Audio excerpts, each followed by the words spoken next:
warahmatullahi wabarakatuh. Waalaikumsalam warahmatullahi wabarakatuh. Selamat pagi anak-anak. Selamat pagi, Bu. Sebelum kita mulai pelajaran hari ini, mari kita awali dengan berdoa terlebih dahulu ya. Ketua kelas dipimpin berdoa. Berdoa dimulai.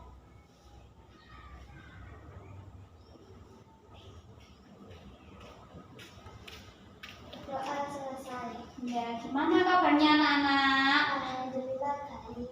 Iya, sekarang kita akan mempelajari bab tentang toharoh, kemudian pengertian najis dan hadas, dan alat-alat bersuci dan macam-macam air. Kenapa sih kita kok harus belajar tentang 3 hal tadi? Karena itu sangat perlu kita pelajari dan kita praktekkan sesuai dengan syariat Islam dalam kehidupan manusia. Sebentar saya tuliskan ya. Yang kita pelajari adalah tentang apa tadi yang pertama? Iya, toharoh. Kemudian yang kedua tentang pengertian najis dan apa tadi? Najis dan pengertian najis dan hadas. Kemudian yang ketiga tentang alat-alat bersuci dan apa tadi? Dan macam-macamnya air dan macam-macam air. Nah, sekarang yang pertama dulu ya. Yang pertama itu tentang apa tadi? Toharoh. Nah, dari kalian siapa yang sudah tahu tentang toharoh? Ya, toharoh itu adalah cara atau perbuatan yang dilakukan seseorang dengan tujuan membersihkan diri, pakaian atau tempat dari hadas dan najis. Itu tadi pengertian dari toharoh. Dan di sini juga ada firman-Nya Allah yang menjelaskan tentang apa? Toharoh. Ini ya bunyi ayatnya, innallaha yuhibbut tawwabina yuhibbul mutatahhirin, yang artinya sesungguhnya Allah menyukai orang-orang yang taubat dan menyukai orang-orang yang menyucikan diri. Kemudian yang kedua, apa tadi yang kedua? Pengertian najis dan hadas. Ya, sekarang siapa yang sudah tahu pengertian dari najis? Belum dibaca materinya. Najis ya, pengertian dari najis ialah sesuatu yang kotor menurut agama. Nah, najis itu tadi dibagi menjadi tiga macam. Apa yang pertama? Najis Besar. Diurutkan dari yang terkecil dulu ya. Najis kecil atau disebut juga dengan najis mukhaffafa atau juga disebut dengan najis ringan. Apa contohnya? Ada yang tahu? Contohnya apa? Contohnya air kencing bayi laki-laki yang belum berumur 2 tahun dan belum makan apapun kecuali ASI, air susu ibu. Terus cara mensucikannya bagaimana? Yaitu dengan memercikan air pada bagian yang terkena Kencing. Terus yang kedua apa? Najis sedang atau disebut dengan najis apa? Mutawasito. Apa contohnya? Banyak ya contohnya, seperti kotoran hewan, terus itu sesuatu yang keluar dari kubul dan dubur atau kencing dan BAB. Terus muntah juga itu termasuk najis sedang. Gimana cara mensucikannya najis sedang? Ada yang tahu? Tahu. Caranya mengalirkan air pada bagian yang terkena najis atau dicuci. Nah, sebelum dicuci itu, jika najisnya terlihat, maka harus dihilangkan terlebih dahulu, baru kemudian dialiri air atau dicuci. Baru yang ketiga sekarang. Yang ketiga itu ada najis apa? Najis besar atau disebut juga najis mughalladho. Nah, apa contohnya najis mughalladho? Ada yang tahu? Mbak Nisa, Mbak Ida? Ada yang tahu? Contohnya yaitu anjing dan babi.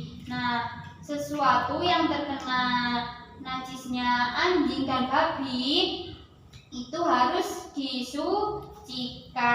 Bagaimana cara menyucikannya? Yaitu dengan membasuh 7 kali basuhan dan salah satunya dicampuri dengan debu. Misalnya Mbak Nisa itu habis bajunya terkena bajunya atau misalnya tangannya terkena air liur anjing ya, maka yang terkena air liur anjing tadi harus diapakan? Disucikan. Bagaimana cara menyucikannya? Dengan dibasuh dengan air dengan 7 kali basuhan dan salah satunya dicampuri dengan debu. Ya kayak gitu ya. Itu pembagian dari apa? Najis. Sekarang pengertian hadas. Dan sudah tahu apa itu hadas? Hadas ialah perkara-perkara yang menyebabkan seseorang wajib berwudu atau mandi besar jika hendak melakukan sholat. Nah, hadas itu dibagi menjadi dua. Apa saja? Yang pertama hadas kecil, yang kedua hadas hadas kecil. Apa itu hadas kecil? Hadas kecil adalah hadas yang dapat dihilangkan dengan cara berwudu atau tayamum. Jadi kita ketika akan melakukan sholat dan kita masih berhadas kecil, maka kita harus apa? Harus berwudu terlebih dahulu. Tetapi jika air itu tidak ada, kita sudah mencari kemana-mana, kita tidak menemuinya, maka boleh wudu tadi itu digantikan dengan yang namanya tayamum. Atau misalnya kita sakit parah ya, terus nggak boleh menyentuh, maksudnya itu tidak boleh menyentuh atau tidak boleh terkena air, maka boleh diganti dengan tayamum. Sekarang yang kedua, najis yang kedua. Oh iya, yang tadi itu banyak sekali ya contohnya hadas kecil itu.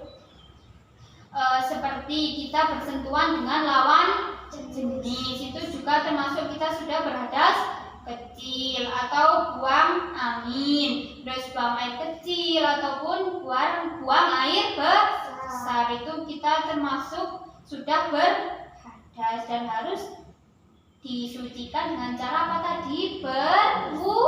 Berwudu atau tayamum. Ya, kemudian sekarang hadas yang kedua yaitu hadas besar. Apa itu hadas besar? Ada yang tahu?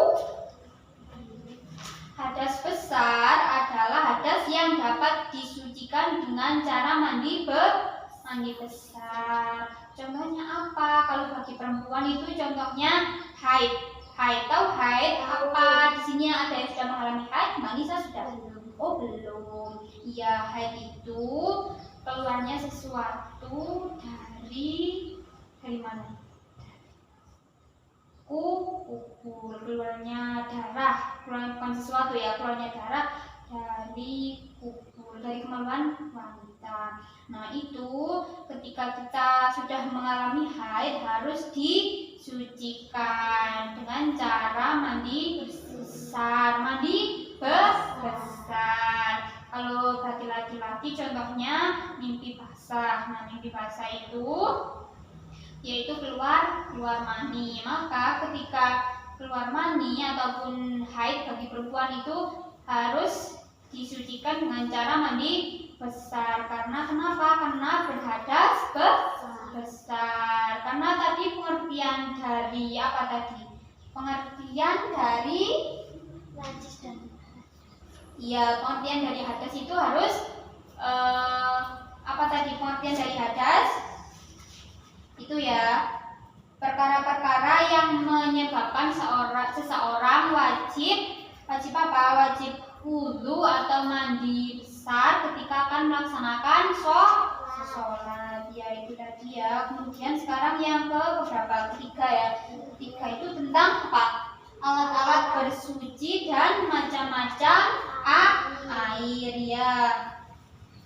Alat atau benda yang digunakan untuk bersuci menurut Islam itu ada dua macam. Yang pertama apa? Ada yang tahu apa yang pertama?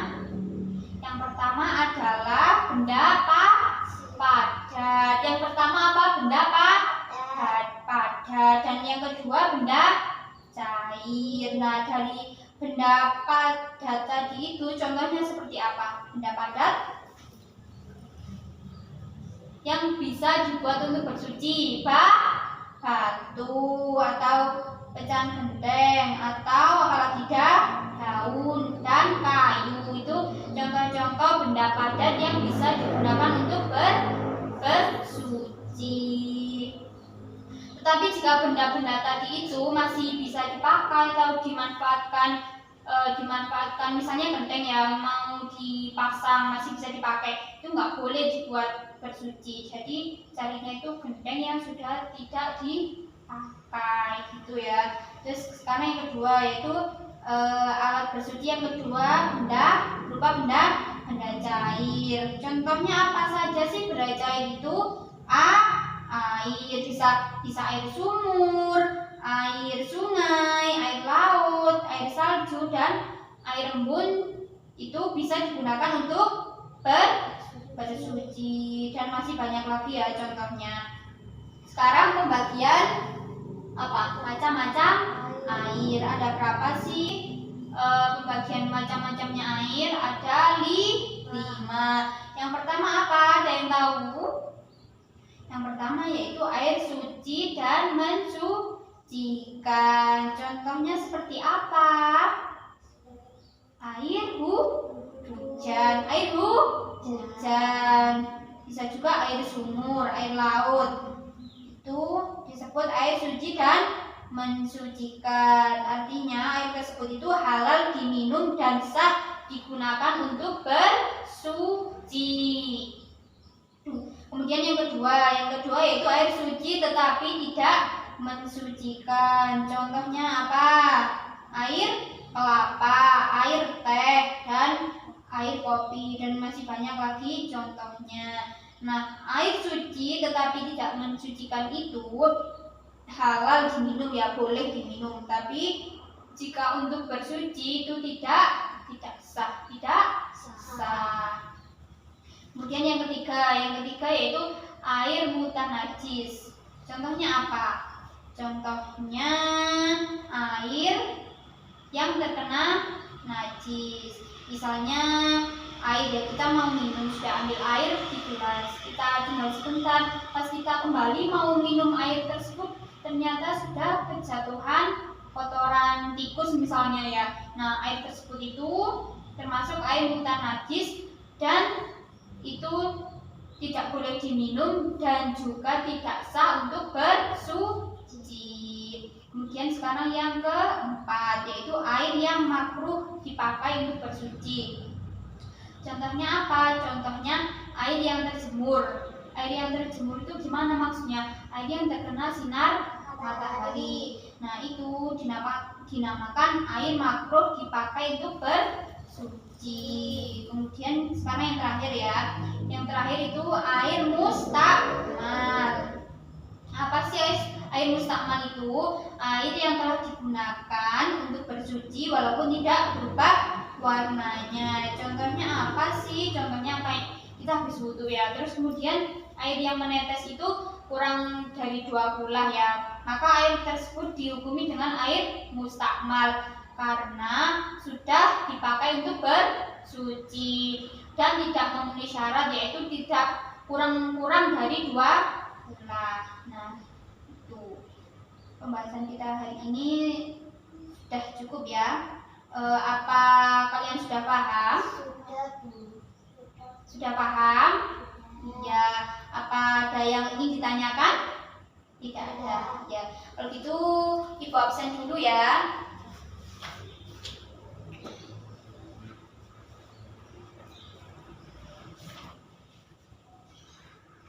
Khairunisa hadir. Kemudian Ida hadir ya. Alhamdulillah hadir semua ya. Ya sudah, kalau tidak ada yang ditanyakan dan sudah paham semua, Ibu kasih PR ya. PR-nya dikerjakan halaman 15 yang pilihan ganda sama esai. Terus yang tadi sudah dibahas itu dirangkum ya. Ya sudah, sekarang berdoa dulu. Berdoa dimulai.